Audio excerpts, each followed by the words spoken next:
दूसरी तरफ हमें ह्यूमन मॉडल दिखाया जाता है जहाँ पर ये लड़कियां अपना परफॉर्मेंस फिनिश करके घर जा रही होती हैं। तभी ये बात कर रही होती है और उनमें से रूमी को खांसी आने लगती है, पर ये उस बात को इग्नोर कर देते हैं। उसके बाद इनका मैनेजर आता है और कहता है कि तुम्हारी वर्ल्ड टूर फाइनली खत्म हो गई है, तो तुम लोग अब छुट्टी ले लो और किसी वैकेशन पर चले जाओ। लेकिन ये लड़कियां जाने से मना कर देते हैं और कहती है कि हमारा खुद का एक प्लान है और हम अपनी छुट्टियां अपनी काउच पर मनाएंगे, तो तुम हमारी जगह वैकेशन में जा सकती हो। इसके बाद ये लड़कियां घर वापस आ जाती हैं, लेकिन होता ये है कि ये जो रूमी होती है वो उन्हें बिना बताए उनका जो न्यू सॉन्ग होता है गोल्डन, वो लॉन्च कर देती है। तभी ये जो रूमी होती है वो जाकर अपनी नए सॉन्ग की नई कॉस्ट्यूम पहन लेती है। वही दूसरी तरफ मीरा और सोई सोफा पर बैठ के रिलैक्स कर रहे होते हैं कि उन्हें फाइनली 2 हफ्तों की छुट्टियां मिली हैं। तभी रूमी जो है वो सोफे के पीछे से निकलती है और बोलती है कि तुम लोगों का आराम हो गया। तभी ये लोग चौंक जाते हैं कि आराम कैसे हो गया, हम तो अभी अभी यहाँ पर आके बैठे हैं। तभी ये दोनों उससे पूछते हैं कि क्या कर दिया तुमने। तभी वो उन्हें एक क्रीपी सी स्माइल दे रही होती है और ये लड़कियां पूछती है कि क्या तुमने नया गाना लॉन्च कर दिया और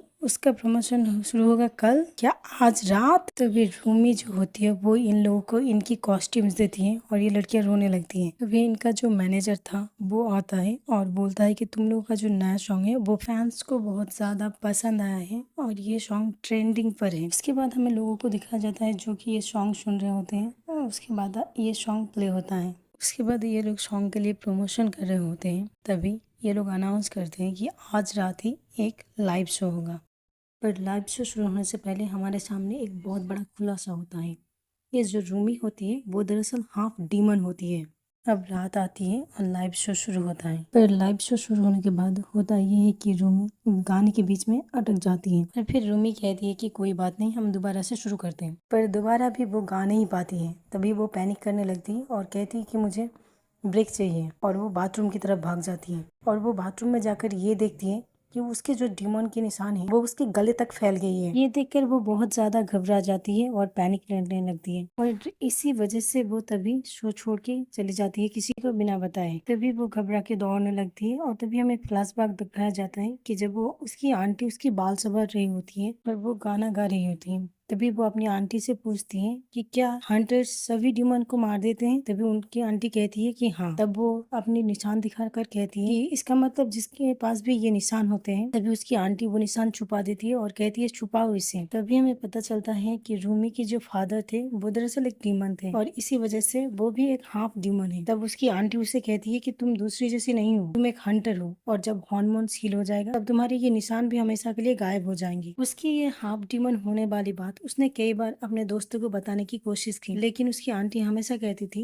कि शायद वो लोग इसे एक्सेप्ट नहीं करेंगे। अब हमें प्रेजेंट टाइम में दिखाया जाता है कि रूमी एक बहुत ही ऊंची बिल्डिंग के ऊपर खड़ी है और वो यहाँ पर भी गाना गाने की कोशिश करती है। तभी भी वो फिर से गाना नहीं गा पाती है और उसके बाद रोने लगती है और रोते हुए कहने लगती है कि आखिरकार अब क्यों, जब हम मंजिल के इतने ज्यादा करीब थे। तभी वो गुस्से में आकर बहुत जोर से चीखती है और उसके गले से एक डेमोनिक वॉइस निकलती है। उसकी आवाज से एक पर्पल कलर का वेव निकलता है और वो हार्मोन को कमजोर कर देता है और फिर वो वहां से वापस घर आ जाती है और घर आके देखते हैं कि पहले से ही जोई और मीरा उसके लिए वेट कर रहे होते हैं। तभी वो लोग बात करने लगते हैं और टेंशन लेने की जरूरत नहीं है, सब कुछ ठीक हो जाएगा और हम सब कुछ संभाल लेंगे और तुम्हारे वॉइस ठीक करने के लिए भी कोई ना कोई तरीका ढूंढ लेंगे। तभी ये लोग जो अवार्ड फंक्शन है उसे कैंसिल करने की बात कर रूमी कहती है कि ये हमारे लिए बहुत ज्यादा जरूरी है, इसलिए हम ये नहीं कर सकते। तभी मीरा जोई से पूछती है कि अगर तुम्हारे पास इसकी आवाज ठीक करने की कोई तरीका है 2 हफ्तों के अंदर तो हमें बताओ। जोई उन्हें एक आयुर्वेदिक डॉक्टर के पास जाने की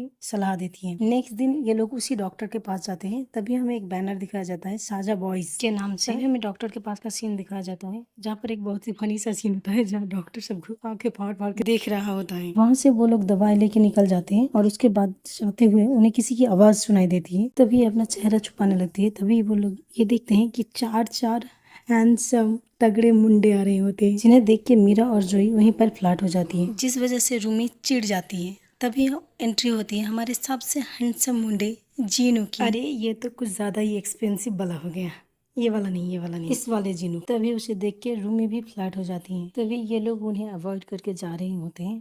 तभी जीनू के साथ रूमी का धक्का लगता है और रूमी गिर जाती है, पर जीनू उसे उठाने की बजाय अपना कंधा साफ करने लगता है। तभी रूमी चिढ़ जाती है कहती है कि कितना खड़ूस है। कुछ देर बाद इन लोगों को म्यूजिक की साउंड आने लगती है। तभी ये लोग जाते हैं देखने के लिए कि क्या हो रहा है। तभी इन्हें पता चलता है कि ये जो 5 लड़के हैं इनका एक बॉय बैंड है जिसका नाम है साजा बॉय। तभी एक सॉन्ग आता है जिसका नाम होता है माई सोडा पाव, और ये सॉन्ग के बीच में अपना मैजिकल पावर यूज कर रहे होते हैं। तभी इन्हें देखकर तभी इन लड़कियों को समझ आता है कि ये कोई साधारण इंसान नहीं है, बल्कि ये 5 के 5 ड्यून है। तभी ये लड़कियां उन्हें मारने के लिए निकल पड़ती है।